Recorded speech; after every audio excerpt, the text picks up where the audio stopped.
5, 4, 3, 2, 1, 0. All engine running. Liftoff. We have a liftoff.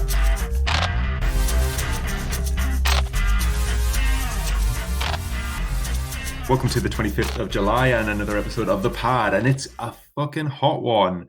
I'm Ben, I'm the host for this episode, and I'm joined by my regular, I don't know, are you guys hosts or guests? I don't know, I'm kind of on a bit of a ramble here. I think I'm a host at this point. I haven't missed a single one. I don't know about Mike.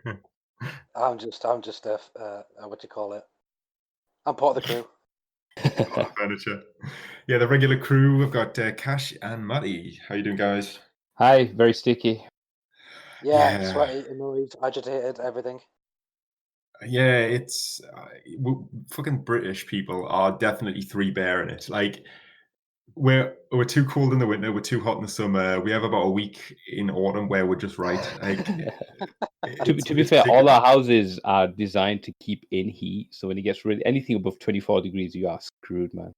I think we like a nice kind of even 10 degrees, and that's like anything beyond or below that is just we melt or freeze or just generally don't cope very well at all. It's stupidly hot though. I think it's like 30 degrees around here in the northeast, and I think it's about 31, 32 where I am. That's Yorkshire.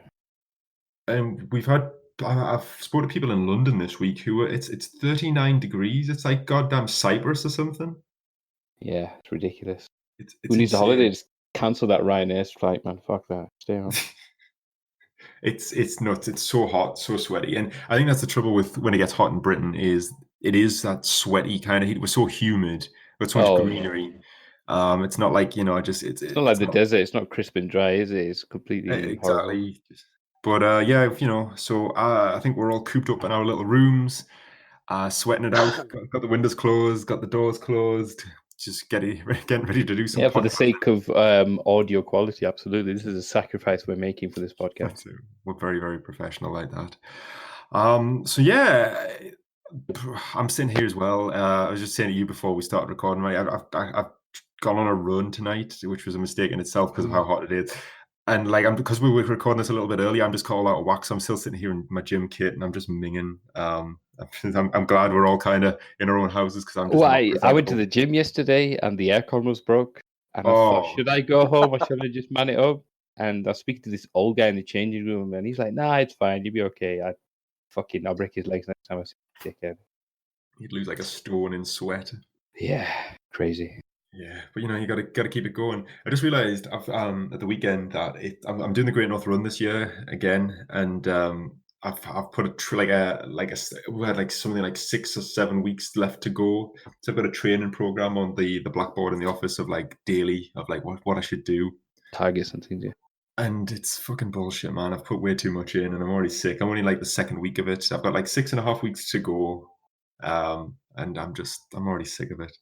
I don't know why. This is going to be your last one as well. Yeah, this is definitely going to be the last one. So like, I said that last year, man. Get out of here. Yeah, I did. Honestly, I like joking aside. I actually did because it just wasn't fun. My wife basically, we've done the last two together, and she was done after 2. She was like, "No, fuck this. I don't want to do it anymore." It's not the run on the day; it's just all the training leading up. It takes up so much of your time and so much of your life to like if you're going to do it any kind of. To any pace. There's plenty of people who turn up and just kind of waddle around in 4 hours, but we always try to like give it our best.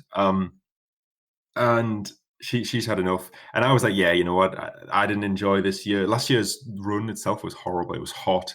I saw about 7 people just keel over in front of me with the heat and just flop over. The worst part. I always sound really horrible about this, but there's a part where you're coming off one of the main roads down a slip road onto like an adjoining road, so you can kind of bend towards the coast, towards South Shields where it ends. And somebody collapsed at the top of that slip road and just bottlenecked it, and I lost about 5 minutes worth of time because of it. And I was so pissed off because I trained really hard and was wanting to beat my record, and I was like on my way to beating it by about 5 or so minutes, or even like 5 or 6 minutes, which is quite a lot when you're just shaving off like seconds per kilometer at a time. And I lost so much time, and the back half of that race was horrible because I was just kind of compensating and making up time all the way through. And if you see that guy this time around, make sure you trip him up. I'm just going to push him over at the start. As you pass him, somebody else is probably that. Yeah, so it's I'm really committed to it at the moment, but that doesn't stop me playing video games. Yeah. And been playing a few bits and pieces this week. I'm continuing to play Shadowbringers. I'm in the end game now. They introduced last week. They introduced a new raid, the very first proper raid tier of Shadowbringers, which was kind of 4 boss fights, and that's really good. The first boss is like a pure homage to Final Fantasy VIII. It's one of these summons that's almost, I think they're exclusive to Final Fantasy VIII, and it even recreates the attack it does in Final Fantasy VIII, as it's kind of like big sweep in, blast things, and then fuck off. It's like most of the big bosses in Final Fantasy 14 have like this ultimate attack that you have to survive halfway through the fight in order to kind of continue on and go into the last burn phase. And it is just this ridiculously overblown, long cinematic style thing where it pretty much shoots you and your party from in a beam of light from the planet you're on into another universe, which then it detonates. My God. It's like proper over the top. Thing is, I think it's quite cool because it's so over the top and silly. And I liked Final Fantasy VIII back in the day. Hasn't jumped the shark at all. Shoot him out of a laser. But everybody gets really pissed off with it. It's like, oh my God, we got to watch this again. I've done this fucking raid 6 times this week already. I don't want to watch this again. And I just think it's cool. I quite enjoy it. The worst thing is when you fuck it up and you know you're not going to survive it, and you've still got to watch this whole intergalactic light show fire off and play through. I'm surprised there's no option to skip. Like if 4 out of 5 people choose to skip it, it'll just skip it. It's kind of just part of the fight. It's just like an attack that happens. Like they're always quite flashy, these big ultimate attacks. It's actually genuine attack. It's not like the pre-dungeon cutscene or anything. No, it's like you get like you fight this thing. It's called Eden. It's called Eden in Final Fantasy VIII as well. It's this like big angel thing, and you're kind of fighting a small version of it. And then halfway through the fight, it transforms into its kind of true form, which is massive. It kind of fucks off below the arena, summons little minions for you to fight, and then if you kill them in time, so if it's like it's building up its attack to unleash on you, and these minions are basically to distract you. If you kill them in time, you'll survive the attack. If you let it power all the way up, it'll basically wipe your group, and so you have to start again. And it is just part of the fight, and it's just this absolutely ridiculous fucking thing. It's really good. It's proper classic Final Fantasy with its like overblown summon animations. But yeah, I think I'm starting to butt up against the end of Shadowbringers in terms of content to see. I'm very much in that kind of weekly log on, do the raids, get my rewards, go back and do other things. Does that mean when you've seen all the content and the expansion, you'll stop playing Final Fantasy 14? Well, the way the general rhythm of Final Fantasy 14 goes is there's always patch content that comes out every couple of months, which continues on the story, gives you.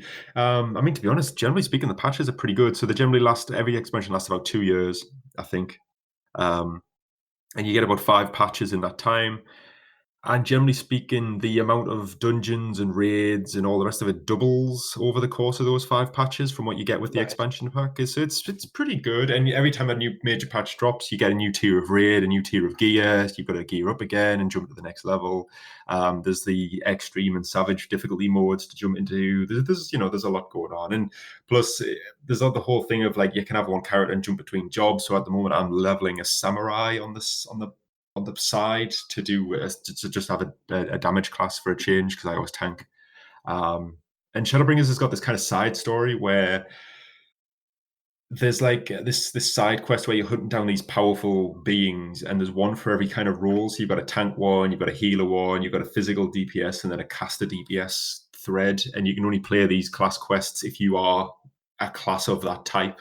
So basically, the game is saying, hey, if you want to do all these, you've got to go and level up a class of every type, and you can jump into these. And apparently, if you finish all 4, you get a special hidden 5th one, which gives you something. So I'm kind of half-heartedly working on that in the background, but that is just as a little kind of thing to level up other classes rather than beast it out or something. Yeah, just like a little side. And it forces me out of my comfort zone because I'll rarely play casters, and even rarer still, I'll play healers. So it's kind of forcing me to maybe consider branching out. But Samurai's my main side job at the moment. We'll see how that goes. I will probably hate the leveling by the time I finish that and then stop, but we'll see. So yeah, I've been playing that. We talked up a little bit. I said I'd picked up Mario Maker and started dabbling with it.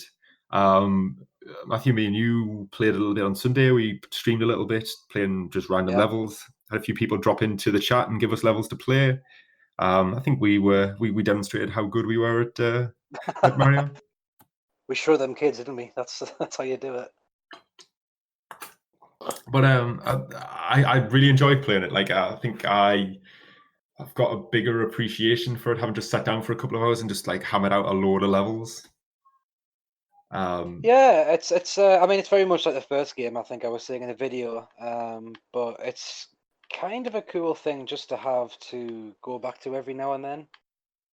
Yeah, I can see me dipping in and out for a long time. But it's especially with it being on the Switch as well. You know what I mean? So. Yeah, it's really easy to pick up and play. All the levels are pretty quick. You're talking 2-3 minutes max. It was just a really good time. It was a lot of fun. We'll have to do it again. Apart from that fucking D-pad, holy shit. Yeah, that did kind of come out in the wash, didn't it? Really, we had a lot of issues with the D-pad, and using a stick to play, at least, especially like the old school Mario's, was just it didn't feel quite right. Yeah, you need a D-pad for certain things. But yeah, I don't think I've played anything new. I've been eyeing up Marvel Ultimate Alliance 3 like all week, and I just haven't pulled the trigger on it yet. Yeah, I've heard okay things. I've heard it's okay. It's not bad. But, yeah, I hear it's basically a pretty mediocre game, but it's got good fan service and it's a lot of fun. Which is what you want in a game, really, as long as it's fun. Yeah, but at the same time, it's like it's a full price game that I can't see coming down in price anytime soon because it's selling really well. It's a Nintendo Switch exclusive. It's a Marvel thing, isn't it? Yeah, absolutely. Marvel a publisher, Marvel license behind it. Nintendo a publisher. Nintendo games rarely go down. I'm just watching a video of it now. It looks very much like I don't know if it's a launch Xbox 360 quality or if it's like well, we were Xbox saying this last week. The graphics seems kind of last gen. It's very like it's all cell shaded and very comic booky. And apparently even with that, it doesn't run the best. It's one of these games. It's one of these games where people are like, "Look, it's rough. It ain't the best. Yeah, but it's really fun, especially with friends." So I've just been kind of eyeing it up. I don't know. I think the fact that I haven't pulled the trigger makes me think I might not. But I'm pretty bad with stuff like this. I'll just fucking buy it on a whim one day. So yeah, other than that, that's all I've been playing. Cash, are you still exploring DC in the Division? Yeah, I've hit level 30. Done most of the story missions. I've just got the last kind of like raids, you know, where you go into like the dungeons and you take over the territories that belong to like the outcasts or the hyenas. So done one of them. Yeah, I did one of them with a friend and we had a lot of fun. And we just haven't kind of synced our diaries to be available to do the other two. So we said, I think tomorrow is when I'm going to try to do at least one of the other ones. Which one have you done? It was the one with the outcast, which is on the far west of the map. Okay. And it's the one where you have to blow up a boat. Yeah, that's pretty good, that one. It was good. It was kind of a nice variance, a nice waves and flows of enemies. We had a kind of a thing going where my friend he would do the objective, like we had to destroy some cranes to kind of get onto the boat, and he went and did that, and I was kind of covering him. So I was yelling, I was like, "What the fuck's taking you so long? Hurry up!" He's like, "It's not doing enough damage." I was like, "Get a better weapon." So it's quite fun, quite nail biting. But yeah, I've hit 30, and I think that's the next thing to do because you were saying last week, once you've done those story missions, you get kind of the end game stuff. Yeah, it's much better. Yeah, I'm just kind of doing the side bits while I'm waiting for him and gearing up my character. I've got kind of mainly old gold stuff, which is nice. So yeah, I'm enjoying it. I've enjoyed the heck out of it as well. So I'm quite glad I picked it up eventually and played it. In addition to that, I've been playing some mobile games because me and my daughter just like to kind of play games together. So we've been playing Super Mario Run on the Android. And it's just a very simple running game. It's where you just kind of click to run, to click to jump. Exactly. So Mario runs or Luigi runs or kind of whichever character you choose, and then you click to jump, and you have to time it with the pipes, and the enemies, and the walls, and you can bounce off walls and things like that. But one of the things is this: like an automated PvP mode. It's like a ghost mode. So you run against another person's ghost character, and depending on how you do, you then increase in ranking, and you kind of deal with other people who are kind of much better, and then you kind of go against their ghosts. But my daughter's been doing quite well. She's been leveling up quite a lot, and she runs into basically anyone with like a Korean or Japanese name. She'll just give it to me. She's like, I can't understand their names, so this guy must be good. That's how she equates it. So even a 5-year-old knows that kind of Asian people really good at games. So then I'll spend a couple of minutes trying to beat them, and then I'll just pass the phone back to them, and then she'll go back to kind of traditional names like Gary or Gemma or something. So yeah, we play that together, and I like kind of just watching her develop and just pick things up. I remember when she was playing it first time a couple of years ago, and it seemed really alien to her, and I was kind of guiding her through, and she didn't seem that bothered. But it was quite recently that she kind of picked it back up, and she'd been kind of doing it on her own, and I've been following her, and she's been listening to my instructions, and she's been unlocking a lot of the other stuff as well. And it's I mean, I think you can pay to unlock some stuff, but I've got it all locked down, so it's all the in-game currency that she's earned on her own, and she's buying little flower beds for her little kingdom, and she's quite happy with how things are laid out and stuff. So yeah, it's good to kind of have something accessible that me and her can play, and it's not just me on, say, Call of Duty or Division, where I just. How long is it going to be before she is in the Division with you? Yeah, it's going to be many years. I don't think it's as an overly protective father. It's not conducive as it for her yet. But I have let her go on Street Fighter once, just as me versus her. I don't think I'd let her do the online just yet. It's a bit too toxic for that. Yeah, you get her into Mario though, so that's one thing. Yeah. She's like that. I don't know if it maybe spurred me to maybe buy a Switch, because she likes to kind of watch videos of Super Mario Odyssey, like playthroughs and stuff. Mario Odyssey is really good. It's not a hard game on the surface. You can play through that game quite casually. Yeah, I think most of the playthroughs are like 5-6 hours, so it's not a long game at all. But she kind of likes to spend maybe 5-10 minutes here and there just to watch it play through. And I think maybe I should buy a Switch and play it with her. I'm kind of on that precipice at the moment. Maybe Christmas time there may be some good deals. I might pick something up. So Mario Kart on the Switch, it pretty much plays itself if you put like auto accelerate and auto steer on it. Like that's a really good game for kids to get into. Yeah, and I know there's I think there was, I don't know if it's out, there was like a mobile version of Mario Kart. Or they might, I think there's talk of that's one. Not out. That's not out yet. No. That's not out yet. No, I know there's talk of one, and I was thinking to myself, oh, she likes Mario. I can get that for her as well. So, yeah. So those are my two main things. Division, just in between the bouts of cooling myself off from the heat, and Mario when I've been spending the time what I have with my daughter before she goes to bed or before I have to go to work. No, you know what a good a game for kids is, and it sounds stupid, but hear me out. Apex, yeah. Red Dead 2. No, Diablo 3. Okay. She has actually seen me play that. If it did if seem you don't to bother. mind, I mean, maybe that I kind of go back in and kind of hook her up to it.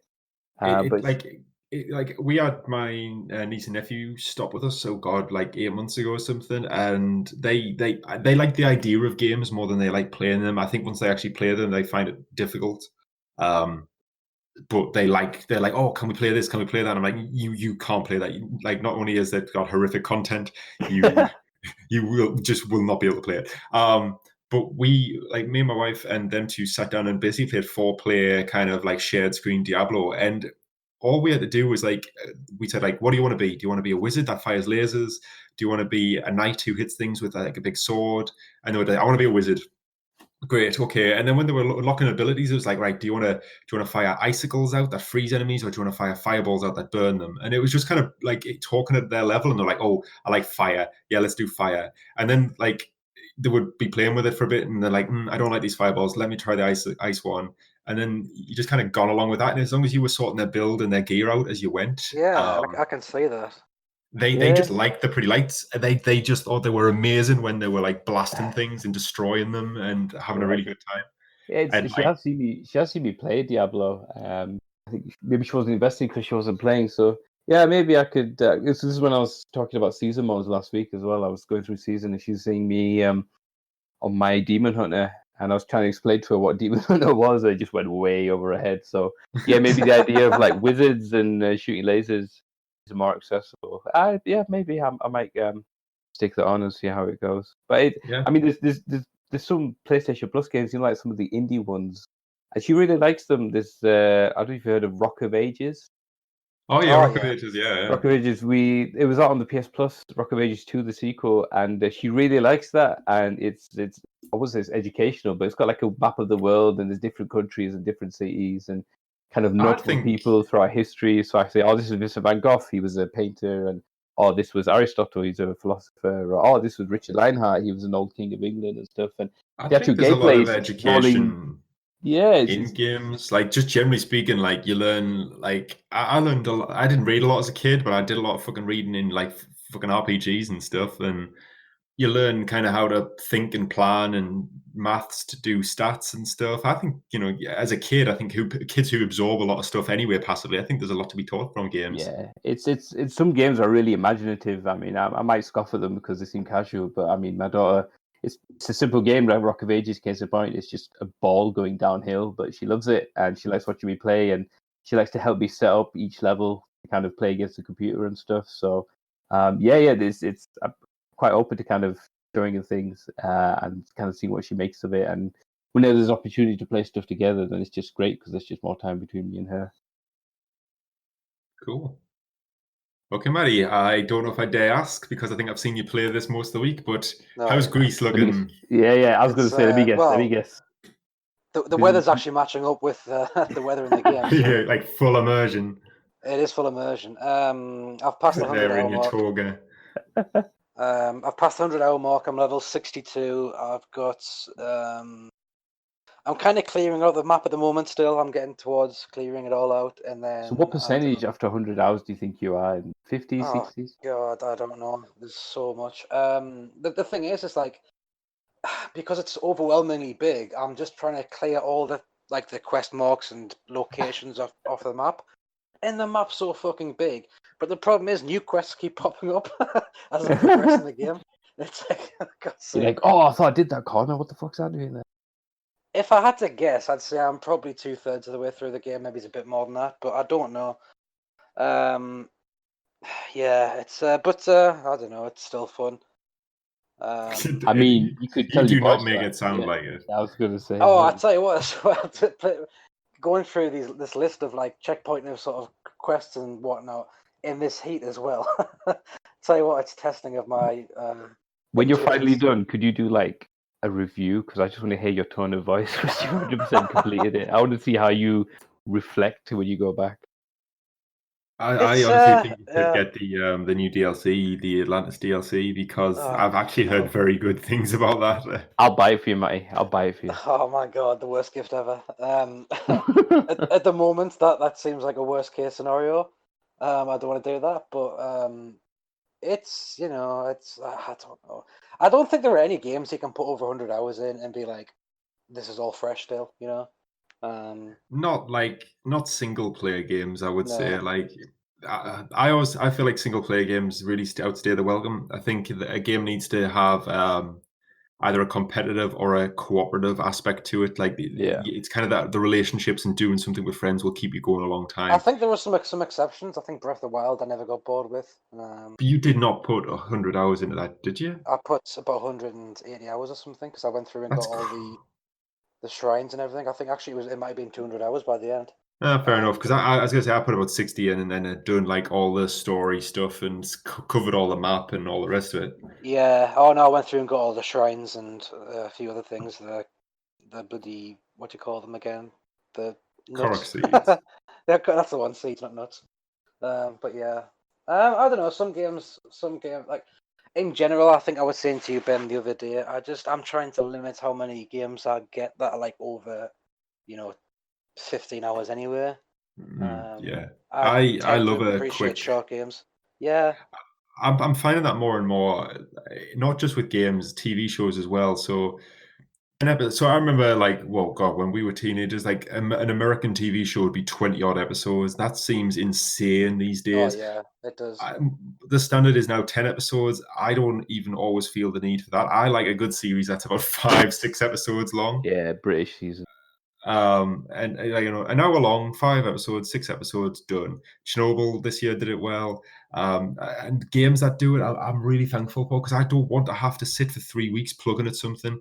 Yeah, Because I think it might be part of the reason. Well, part of the reason a lot of people who get older end up like sort of getting nostalgia for, retro gaming and whatnot. Because if you go back to like the 8-bit and 16-bit days, a lot of the games are just pick up and play, kind of arcade length games. I And would it's say all that's about a the challenge. factor. I'd say we could probably have a podcast onto all the reasons why people want retro and remakes of older games. But yeah, that's a big part of it as well. I'm just saying part of the reason. I mean, obviously there are old games that are long and whatnot, and there are modern games that are short. But it's part of the beauty of like indie games these days is that a lot of them are platformers or puzzle games that don't have huge stories, and sometimes you can't be bothered with the story. yeah. Yeah, But completely. But other than that, Assassin's Creed Odyssey is really good, is it? it is actually really good. It's like, to be fair, as much as I'm like making it sound like I wouldn't stick with it if I wasn't enjoying it. I would have give up ages ago. But it's just like I said, I don't think there's any game, or there's very few games you can put that much time into and then go like, yeah, I'm loving it. It's just it's still fun, but it is It's what like it a is. job the way you're sounding it. I think it's partly because as well, like I've got a backlog of games that I can't wait to get to, but I'll have to wait. There's nothing stopping you just putting Oh, Assassin's there is. Creed You could you down. could you could do the discount, mate. Fucking hell. No, I can't. Never. But I, I'm terrible for like going to a different game and then like dropping the game I was playing. I Yeah, hate but doing that. there's absolutely nothing wrong with that. Like, if a game was worth playing all the way through, you would do it. Like, Oh, I you know, wouldn't have to but force yourself to do it. I I've kind come of to realize that recently, where I buy a lot of games and I put them down. I mean, like Sekiro this year, case in point. I fucking love Sekiro, and I'm halfway through it and haven't touched it for 3 months now. I And do there's that with nothing some wrong with games, that. but yeah, I do that with some games. I don't force myself to finish games I don't like. But yeah. So at the moment, I've got no other games to report other than I played Mario Maker at Ben's house the weekend, which we Yeah, talked about it's good. before.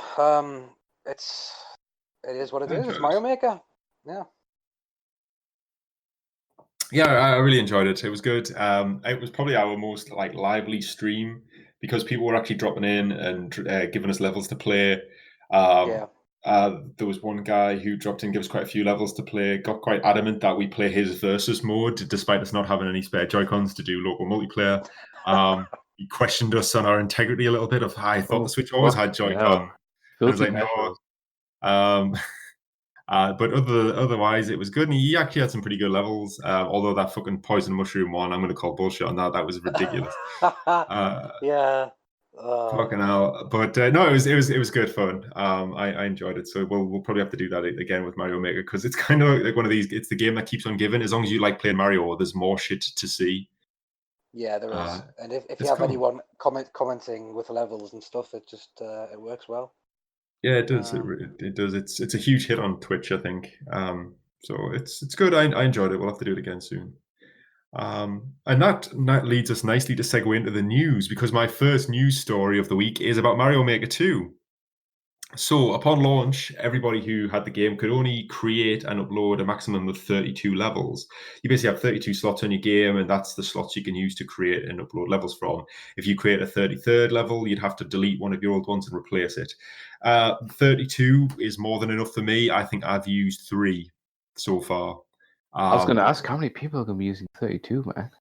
Well, quite a lot actually, because it's basically there's been a huge demand. And the news story here, there's an article from Kotaku, although I think this is pretty widely reported, in that Nintendo have just doubled the amount of levels that you can hold in Super Mario Maker 2. So it's now 64, and they've already come out and said, look, 64 for now, we will double it again later. So there are some Increased it by a bit. Yeah, so there's some real avid creators. But when I logged into the game yesterday, actually, I got a message that popped up and basically said the course upload limit is now increased. And I was like, oh, great, I've got some catching up to do. Yeah. But yeah, I think that's good. Just it feels like maybe it's quite like long-term planning from Nintendo. It sounds like they maybe want to support this longer term. Um, it's good. I just thought it was worth mentioning because we've been playing a lot of Mario Maker. And one of the things I always think we might do is rather than play levels, we might create one on stream and see where we can get. And get ever closer towards that 64 cap. Yeah. Slowly but surely. And we're sticking on the Nintendo theme here. So we've kind of touched upon in previous weeks that there are quite a few problems with the controllers for the Switch. We were using the Pro Controller on the stream for Mario Maker the weekend, and the D-pad definitely has problems, Matty. You've kind of mentioned them in the past here that the contacts are too close together or too big, and so it registers like bad Yeah, inputs. there's no gap between the directions, so. So and we found that out quite a few times where like we do butt slams and wrong direction jumps and all sorts of shit when using that on Mario Maker. So the Pro Controller is not without its problems, although I do generally quite like the Pro Controller. I think it's quite a nice controller other than I that. think it's fine apart from the D-pad, yeah. But obviously the Joy-Cons are the kind of main attraction around the Switch's control scheme. And they have had a problem for a while now called Joy-Con drift, where your analog sticks register input when you are not touching them. This is kind of a long reported problem. Basically, it's widespread. There's enough people that this has gained a bit of momentum, gained a bit of traction on the internet. People reporting it, creating videos. I must admit as well, my Joy-Cons, my launch grey pair that came with the console, do this as well. They drift, and there's been a lot of things like the Nintendo came out last week with a statement on this Joy-Con drift issue, and they basically said something along the lines of, "Oh, we want people to have fun with our Nintendo consoles. If you're having problems, you should just visit our website." And it was like a non-issue. It was just like a complete non-statement. Yeah. And they've been charging people. So I think in America at least they charge $40 to repair a Joy-Con. Now there's two Joy-Cons, both are susceptible to this drifting problem on their analog sticks. That's $80. You can buy a new pair of Joy-Cons for about $85 or something. Mad. And if you buy a new pair, they are also subject to becoming drifty over time. It's not so much a user kind of driven problem either. From what I understand, it's more of a design flaw where the material they use on the actual stick just will degrade over time. Yeah. So in theory, every Joy-Con will eventually start to drift. But so in that respect, it is on Nintendo's watch to get that sorted, and the customer shouldn't have to be paying for it. No, I mean, if the design flaw, it should be at least covered under some kind of extended warranty, not made to pay for it. And I mean, this got such momentum that actually there was a class action lawsuit starting to build momentum as well. And Nintendo kind of came out with that non-committal statement about this issue in the wake of that. However, Vice, of all places, Patrick Klepek at Vice didn't leak a story. He published a story about leaked documents. Apparently, an internal memo from Nintendo customer service has basically come out and said, "Look, let's not make a big deal of it. Let's just repair these things for free, okay?" Yeah, that's the one I've heard as well. I've heard that that's the consensus now from Nintendo. If somebody bitches enough, fucking fix it. It's the Apple way of doing things. Yeah, like what they're making so much money. Who gives a shit? But they've basically said that they've recently told the customer service representatives the company will no longer charge for customers seeking Joy-Con repairs, and they will also refund those who've already paid. And their internal memo says customers will no longer be required to provide proof of purchase for Joy-Con repairs. Additionally, it is not necessary to confirm warranty status. If a customer requests a refund for a previously paid Joy-Con repair, confirm the prior repair and then issue a refund. and that's like paraphrasing the overall Yeah. memo, but it kind of you get the gist of it really. So basically Nintendo were reached out to by Vice, by Patrick Klepek, and they came back with a statement, said, at Nintendo, we take great pride in creating quality products, and we are continuously making improvements to them. We are aware of recent reports that some Joy-Con controllers are not responding correctly. We want our consumers to have fun with Nintendo Switch, and if anything falls short of this goal, we will always encourage them to visit nintendosupport.com so we can help. So that's pretty much Nice. almost word for word what they kind of they posted out before. They're not. It doesn't feel like they're acknowledging the issue. If I'm honest, it feels like they are quietly acknowledging that exists, like internally, but not just publicly. going around it. They're not taking ownership of it. Yeah, and if it doesn't get addressed, like I was saying on a podcast a week or two back, what happens with regard to the Switch Lite? Because if that has the same absolutely. the same flaw, then you can't just send off the Joy-Con, obviously, because it's part of the system. I mean, one thing is that they've seen all this hubbub with the joypads or the Joy-Cons, and they know internally that it's a problem, and the light isn't out yet. They clearly make some changes to kind of combat that, but yeah, we only wanted to find out is on release day. Well, it might not even be on release day because it takes about 6 months to a year for this this problem to manifest. So it's kind of it's almost like, and I assume, and I don't think this is the case, but it's like the cynic in me says it's just enough time for you to be out of warranty. Yeah. Especially in America, whereas here in Britain, we have a much better warranty period for electronics goods. I think was it like at least 12 months? Yeah, it's a year, guaranteed. It's about 6 or so in America on the whole, I believe, or it used to be. I always remember Americans getting a far rawer deal in that regard.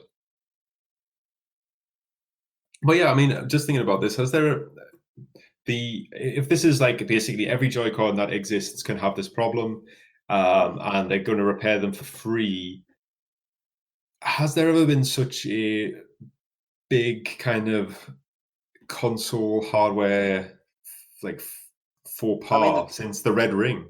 That's what I was going to say. The Red Ring there, yeah. The Red Ring or the Yellow Light, yeah.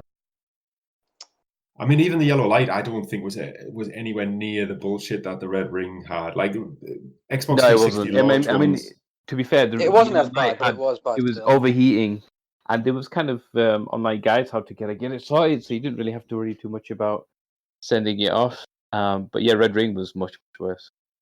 Yeah, I mean, it was a case of if you had a Xbox 360 that had been made in like the first 2 years or maybe even 3 years of that product's life cycle, your console would Red Ring eventually.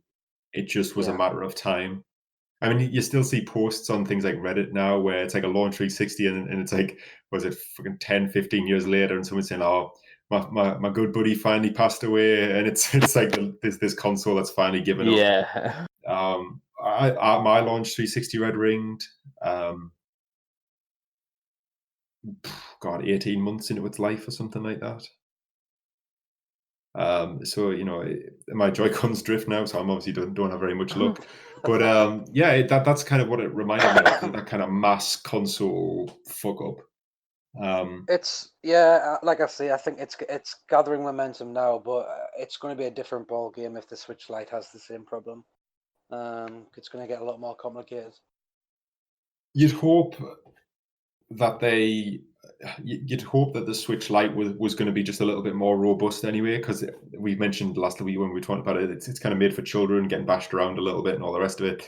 And it is, but maybe they use cheaper, they try and go for the cheaper materials as well, though. I don't, it's, who knows how it'll go, but I think we'll know pretty quickly because people will be opening up the Switch Lite to see if it's the same materials. We should have a good indicator if it's going to happen again. Yeah, it'll be interesting. But if Nintendo were replacing anyway, the worst thing that happens, it costs a corporation who are rolling in money to don't feel bad for them. Don't feel bad for them at all. But you have to do your customers right, absolutely.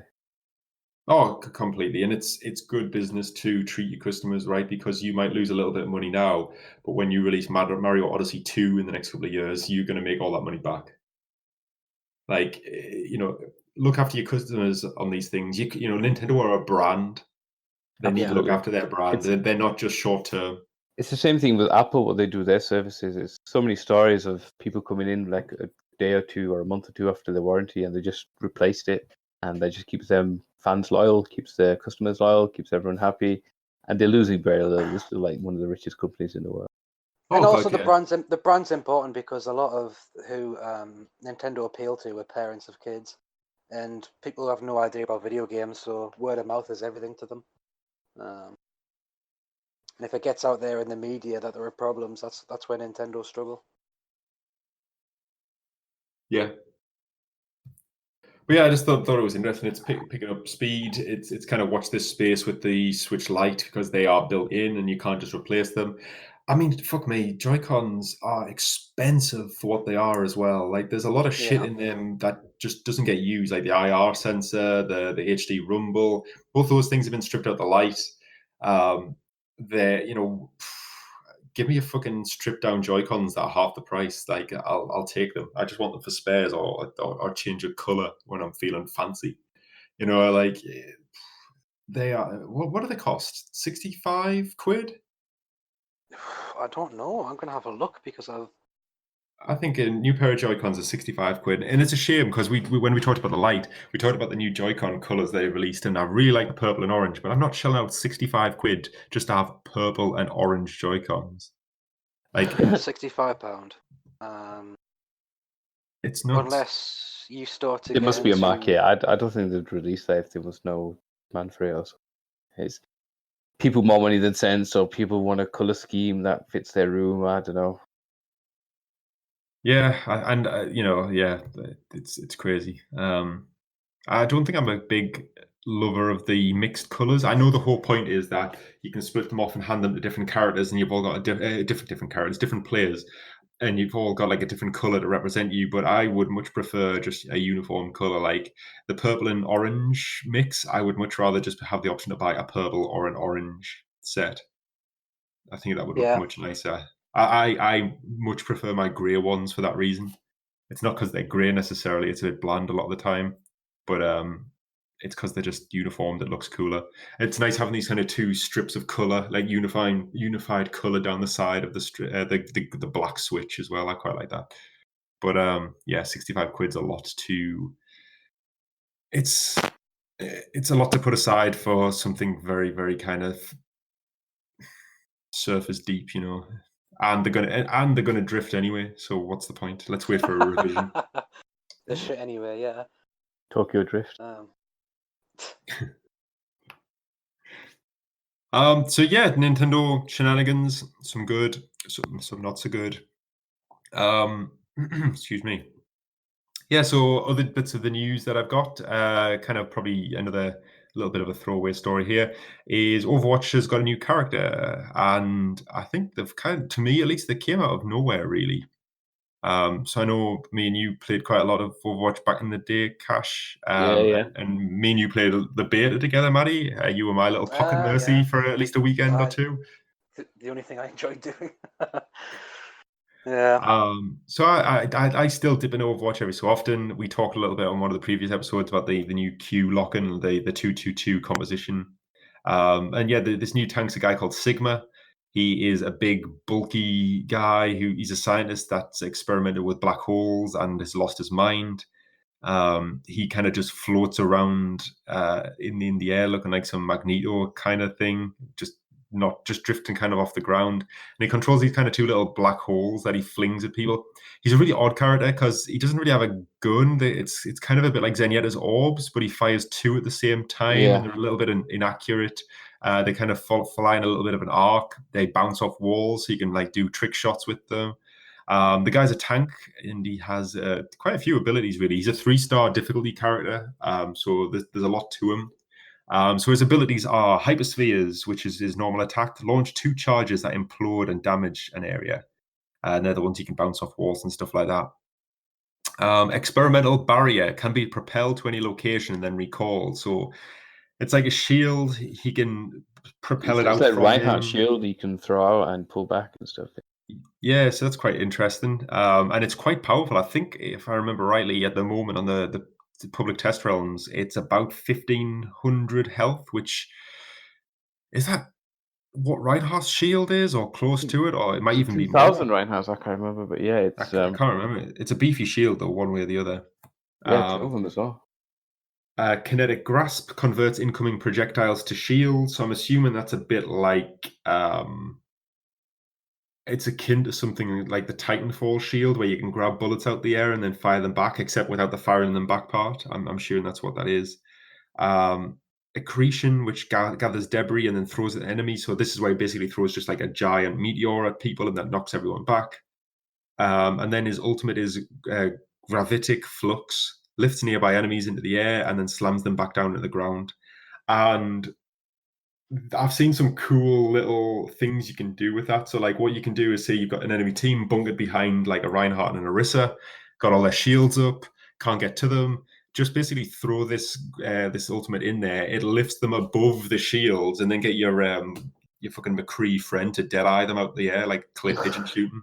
Like there's a lot of potential. I've seen people use it on kind of the objective points, kind of lift the enemy, and it gives you enough time in the overtime section to take the objective and finish the game. Oh, so that would boil my piss. And I've seen some guy floating underneath a map because when you activate it, you essentially fly. So he went kind of underneath, activated his ultimate, and he flew kind of underneath the map, and it popped out to the side and used the ultimate there. So it's really interesting. Really cool way to get him. Yeah, I think he looks like an interesting character. He feels like he's kind of come out of nowhere though. Like I don't keep up with Overwatch like all the time or really understand what's going on all the time. We were talking about the roles not too long ago, and I don't think either of us mentioned anything about a new character on the horizon. I definitely didn't know. So it's good to keep things fresh, keep things people guessing. I know there's kind of all the AR stuff that there was around previous characters. So it's nice to kind of keep the community involved and keep them guessing and keep them fresh and keep things fresh. And well, I must admit, I think they've done really well with new characters. Like it's kind of a constant surprise. So who have we had recently? So we've obviously got this guy who's very much come out of nowhere. We had Ash. And then we had McCree's buddy. I never thought they'd put another cowboy character in the game. Like that didn't even occur to me. That was a thing. And yet Ash is really cool.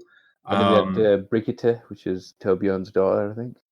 Oh yeah, she's really cool. I think I kind of expected her to come in at one point because she was in some of the comics and stuff, and just because she was linked to Reinhardt and Torbjorn, I thought eventually she would show up.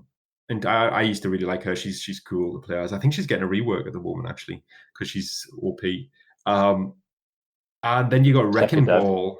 It's like a dad. Just like a dad. Yeah, he's definitely not OP these days. Jesus. And then you got Wrecking Ball, a hamster in a giant mech. Like, who the fuck saw that coming? Somebody just watched G-Force and thought, that's a fucking amazing idea. Well, the best thing was, though, they teased Hammond for fucking ages as like, oh, he lived on the moon base with Winston. He escaped a cell. Oh, is it going to be like an evil monkey, like a counterpart of Winston? Oh, this is exciting. What's it going to be? It's a fucking hamster in a ball. That's ridiculous. So I think they've done amazing with the characters. I think it's really cool, and it's just proper fleshed out that universe. And I don't play Overwatch as much as I used to at all. Like I dip into it every kind of 6 months, 3 months, whatever, just to play a few games, and then I realize how angry it makes me and stop. But I still like it, and I think they've been having a few problems. I think in terms of the Overwatch League circuit, I think they've been struggling to keep interest in that as much as they wanted. But I don't want Overwatch to go away anyway. I think it's still great, but yeah, it's cool to see it's still got a lot of life in it. Still got a healthy player base and all the rest of it. So just having to think, what's the best thing to go on to next? So this is probably the serious segment of the podcast right now. We like to tackle the hard topics here. Right, it's grown up topics here. There's no messing about. We obviously talked about Bella Delphine last week. That was a hard topic to handle, mainly because we didn't. Have there been any updates on that? Have there been? No, there haven't. But sorry, mate. Your order's not come through yet. It'll be in the post. No, it hasn't. I'm kicking off. It's not real water anyway, mate. We established that. It's not got any DNA in it. But we did actually we have skirted on this. Well, we've talked directly about it actually, about loot boxes and gambling, and we talked about the hearing that happened in the was it the Digital Cultural and Media Ministry Department, whatever the fuck those clowns are. Oh yeah. Well, obviously this is kind of progressed, and what we talk about loot boxes and all the rest of it, and this seems to be a hot topic within the UK especially. And the UK Gambling Commission have come out and they've issued a blog post detailing their thoughts or their investigations and their assessment of loot boxes. And it's not great if we look at it from the side of like the vulnerable consumer. I bet EA and them are clapping their hands. But the statement, or at least an extract from the statement, reads: "Our starting point in deciding our position with any product is to look closely at whether or not it falls under UK gambling law. The definition of what is legally classified as gambling is set by Parliament rather than by us. Our role is to apply that definition to activities that we see, and any changes to that definition would need to be made by Parliament." So the Gambling Commission have to enforce the law; they don't create it. I think that's that's what drives this. I think really. Yeah, it's almost like they're saying, look, it is a problem because they've acknowledged that they've got some concerns over it, but the way that the law stands at the moment, they can't really enforce anything, and it's the most technical of technicalities that they've ruled on. So you can kind of be upset with the ruling because I suppose it's not what people wanted or what people kind of were expecting. But at the same time, though, if they're saying the law's not fit for purpose or it needs to be reworked, then I guess that's where we take the fight next, or where we take the conversation next. I mean, the statement kind of goes on to say a key factor in deciding if a line has been crossed is whether in-game items acquired via a game of chance can be considered money or money's worth. In practical terms, this means that where in-game items obtained via loot boxes are confined for use within a game and cannot be cashed out, it is unlikely to be caught as a licensing gambling activity. In those cases, our legal powers would not allow us to step in. Yeah, and that's exactly it. Because you can't cash it out, that's where they can't kind of reach as far as regulating that kind of behavior. So it's them basically saying our hands are tied. We really can't do anything about it.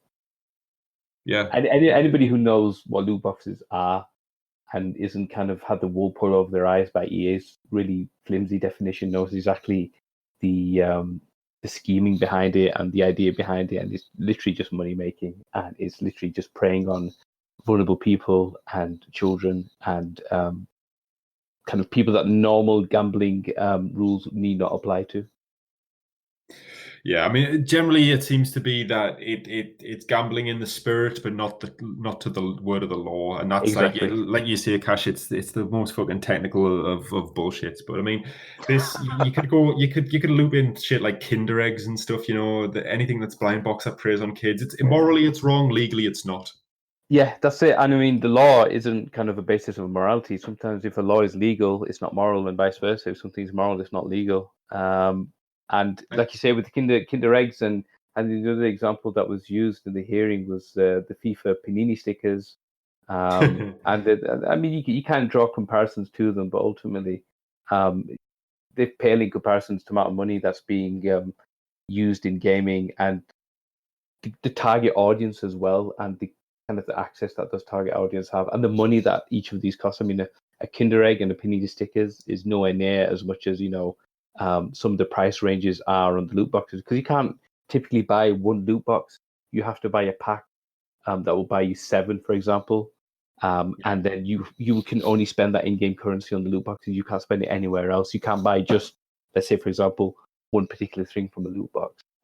I mean, at the same time, I'm not necessarily an advocate for just banning this stuff outright. Like, there's a lot of like cry out, oh, it preys on the vulnerable and thing. I think that's really, I think that's pretty fucking pedantic in a lot of ways as well to adults. I always think, and I've said this before, as an adult with a disposable income, who's of relative sane mind, relative being the key word there.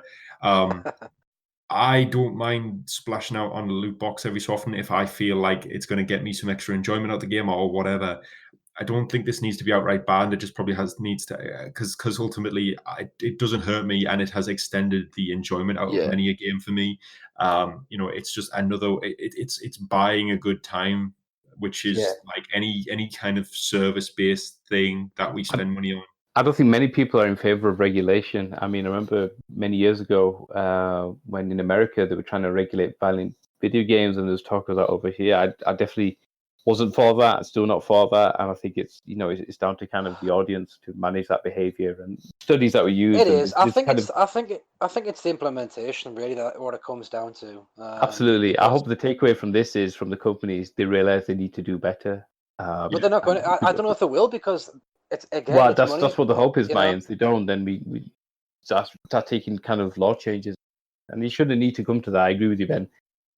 You and I are in that boat where we're kind of savvy with it, but people aren't. A lot of people assume that it's harmless, and we're at that point now in the game where it's not. You can lose a heck of a lot of money. There's plenty of scary stories out there where kids have rung up thousands or hundreds of thousands of dollars on their parents' credit cards, and that should just not happen. And I mean, you can blame the parents for just turning a blind eye, but there's just as much onus on the game creators and the creators of these loot boxes to make it much better than they can. And then there should be things like cooldowns and limits and things like that on how much limits definitely.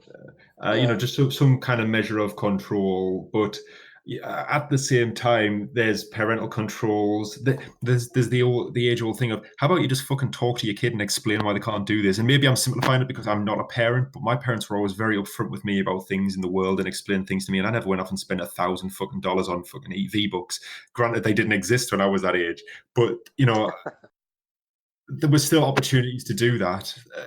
And it's the world we're living in. Sorry, mate, I'll let you go. Well, all I was going to say is you're right in terms of it's the responsibility of the parents and whatnot, but in the real world, the problem is there are vulnerabilities in families and within parents and whatnot, and I guess it's about parents being better informed of how. That's a part of it. It's the world we're living in as well. Good luck for that. Both of you, when you were kind of 10, 11, 12 years old, there was no way you could get access to money without kind of raiding your parents' wallets and things like that. But now everything's online. You got credit card information online. It's much easier to get a hold of that. And also, Fortnite is a good example. We've got kind of kids. They're all going to school. They're all talking about it. There's peer pressure behind that as well. Or I was playing with you. You don't have this skin, or you don't have kind of this particular looking weapon, and that all plays a part of it. And that's all kind of ties into it. There's blame on both sides, and I think both sides can do a little bit better. Completely. I really hope it doesn't go down the regulation route, but if it does, if that's the only way to make the companies listen and behave, then I would be for it. Here's the thing, though. I'm too cynical, though. I can't see the companies listening. I can't see them listen. Why would they? If it becomes law, they have to listen. They've already done I'm saying, but in the Netherlands and Belgium. Here's the thing, though. The worst case scenario for everybody here is that the government wades in, because we've said it before. They don't understand this shit. They haven't got a clue. They don't bother doing the research because most of them are fucking exiled to the digital media and culture fucking department because they're either on the rise and not asked about staying there, or they're no good and got stuck there because it's an easy job for them. Yeah. You don't want government wading in on this stuff. You want a bit of self-policing, because the people who self-police within the industry understand it better. Companies have a good thing going, but they're getting too fucking greedy, which is attracting the attention of the mainstream, and you don't want that. You want companies to have a relative degree of respect for their audience, but want to make money as well. That's something that doesn't really go hand in hand with a company like EA, who've got public shareholders who expect growth and endless growth every fucking year. But it's what the stance that should be taken. If you get government wading in, they'll slap stupid, arbitrary limits and bannings on things they don't really fully understand. That'll take away. I completely agree. It's got to be a middle ground, because we said before, Cash, that this is legal. So they've declared that loot boxes are legal. They are not gambling, but they have the sentiment that they're not moral. One of my personal pet peeves is the government deciding what is moral for me, because those fuckers are not the people who should be doing it. No, we were having a joke about this, about the the porno license was a few weeks ago. I'm sure it was on this podcast. It was. Like that. He was the first. Yeah, we needed to purchase a wanking license or something, and it's you just don't want that. It's ridiculous, and you definitely don't want government involvement. But again, companies like EA and like you were saying, if that's really the only way they have to listen, then it's ridiculous. But they're a machine. I'm too cynical. They're a machine. Their only interest is generating more revenue. Oh, absolutely, absolutely. And even their if they can get away with it, they will. And until they can't get away with it, then they'll stop. Their defense of the loot boxes was horrible as well. But it just goes to show that they really don't care about the target audience and their target audience concerns. They just care about getting away with it and continue to get away with it, and they will. Yeah, and I just feel like we're being naive if we expect these companies to turn around and say, "Oh yeah, you're right. We're being, it's not moral." They don't. I mean, to be fair, EA, it wouldn't be the first time EA have done a bit of a turnaround. The trouble with EA is they forget that's what they had to do in order to in the mid 2000s, they went through a renaissance where they all of a sudden turned around and started investing in new IPs and spending money on IPs and developing new franchises because their license pumped out shite wasn't making them money anymore and it was getting them blowback. And over time, those new IPs either got culled because they weren't making enough money or turned into the very thing that they were built to trump. EA learns but quickly forgets. It does just enough to get itself out of a hole. So we might see them pull back. And I think, to be fair, they have pulled back a little bit in some regards on loot boxes. Star Wars Battlefront 1 was a fucking mess. 2 was slightly better. Because of all the blowback. It wasn't perfect. It's still, still a lot of greed in there, but they're not stupid and they know that if governments start weighing in, it's basically sledgehammer to crack a nut. What they'll probably do is pull back for a year or two, think that, oh, why aren't we pushing this harder? Oh, we've forgotten the reason why we stopped doing this in the first place, and then just pile back in on it. Or pile back in on the next trend. I guess as well, it just depends on what the shareholders think as well, and what their interest is. Well, money. Well, that's it. If you're answering to shareholders, then you're kind of stuck between a rock and a hard place anyway. Yeah. But I mean, here's the thing, though. Just keep it in FIFA. No one gives a shit about FIFA. That seems to be the thing that's getting the pass here because, it's football stickers, but virtual. Who gives a shit? It sells 1 billion copies anyway because everyone likes football. Just keep it in FIFA. Let your other games fucking just run on other revenue streams or fairer revenue streams or fairer, The problem is shareholders and whatnot look at the FIFA model and go, "Wow, this is working well. Why can't every game you do be like this?" Because if they push it any further, FIFA won't even be able to do it. Yeah, I agree with you. I'm just being cynical, but I think companies will do anything until they can't do it, and it depends how short term. Yeah, they can. If something's legal, they'll. Yeah, and it's not hurting their profits. They'll keep doing it. They're not going to care about it. Something else that I've just remembered that I had was that you can get EA Play on the PS4 now. That's EA Access. EA Access, that's it. Anybody got one of those? It doesn't look attractive to me, judging by the list of games. Just having a look at it. So, what is it, like £10 a month or something? See, on the Xbox, you had in that subscription, you also have access to like the backwards compatible games like the Mass Effect trilogy and whatnot. I'm guessing they don't come across to PlayStation. No, so I can read you the list of games. It's not terribly long because there's a lot of repetition in it. A Way Out, which I didn't realize that was a year actually, but fair enough. Battlefield 1, 4, Hardline, and 5. Burnout Paradise Remastered. Dragon Age Inquisition. FE, which is I think it's like a little platformer, indie platformer. FIFA 15 through 19. Madden NFL 15 through 25, which that's surely a typo. There was a Madden game called Madden 25 that came out 25 years ago. Was it like 25 years of Madden or something, was it? Yeah, it was something like that. I think that might be like 2013. Anyway, it's Madden 15 through 19 and then 25 on the top. The classic Mass Effect Andromeda. Fucking hell. Mirror's Edge Catalyst, NBA Live 15 through 19, Need for Speed Payback, Need for Speed Rivals, NHL 15 through 19, the best on the list here, Peggle 2. Oh, wow. God. Plants vs. Zombies, Garden Warfare, and the second one as well. When did Tiger Woods get dropped off this? But now we've got Rory McIlroy PGA Tour. Oh yeah, that was a It's couple when of they years thought back. Tiger Woods was done, but he's come back now. So I won't be surprised if it's maybe the next couple of games he comes back. Star Wars Battlefront number 2, Titanfall 2, which is again probably one of the better ones on this list. The Sims 4, which not something I'm interested in, but has an audience. UFC, UFC 2, UFC 3, Unravel, and Unravel 2. I think that's a piss poor list. If that's seriously I all think that, it is. A lot of those games are just old sports games, and Titanfall 2 is a good game, yes, but you can get but you that can pick it up in for physical or digital. £3. Yeah. Like Christ, I Um, like. There's been times just to get people on it. I'll be like, I'll buy you a copy. Just fucking play it. Right?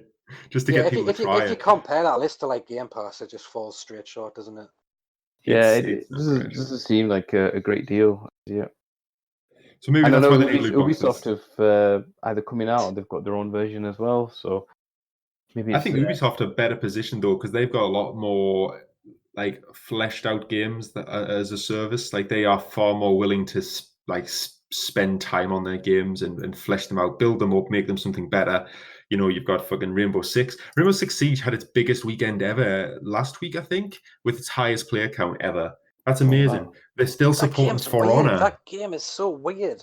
It came out. It didn't really splash that much, but it just got bigger and bigger every year It's since. good. It's really good, like for what it does, and it's only getting better. They're even getting like to the point where it's like something like League of Legends, where the new characters they're creating are just getting kind of weird and quirky. They're no longer kind of like, oh, we're serious Rainbow Six military operatives. They're like one of their latest guys is a guy who walks around in a tuxedo, and his special ability is he can like headshot people with a fucking pistol. Like he's like fucking James Bond, basically. Oh my god. They're just getting kind of weird with it, and I quite like that. But yeah, you know, For Honor's still getting supported. I think they just announced their year 3 plan. That's amazing for such a niche game. They are really willing to just stick it out and develop something.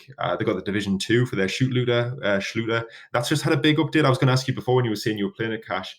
That's had a huge update where it basically has blown wide open the build variety, but you might not notice that till you get to the end game proper. Yeah. So you're probably getting there at a good time, to be honest. Yeah. Yeah, so Ubisoft probably far better prospect really. Like you get basically these massive fucking And live service games. you forgot one. Well, Two massive games. didn't forget them. I just thought I'd not mention them. But yeah, like you get some really meaty single player games in the Assassin's Creeds, and I'm sure there's other things as well. You know, that's a far more attractive prospect. Yeah, I think Ubisoft are a more attractive proposition in general. Yeah, based on what they're offering. Yeah, I mean, what's the live service game that EA could drop into their service to make a long-term prospect? Fucking Anthem. They abandoned I was about to say that. Anthem. God. Anthem would just Oh, fucking God. ruin it. Jeez, You you know, add Anthem to that list, it makes it worse. It does. I've got a copy sitting on my shelf because it's not even worth trading in at this point. You're too embarrassed to trade it in. Yeah, it's, you know, I'll change the cover and pretend it's something else. Yeah. So that's all the news I had. As I say, it's a slow fucking news week. It's summer. It's hot. Everyone's on vacation. Nobody can be bothered. We're just chipping away at fucking Assassin's Creed, The Division, and Shadowbringers really. But yeah, I'm gonna see if I crumble it about Marvel in the next week. So I might have something new to talk about next week.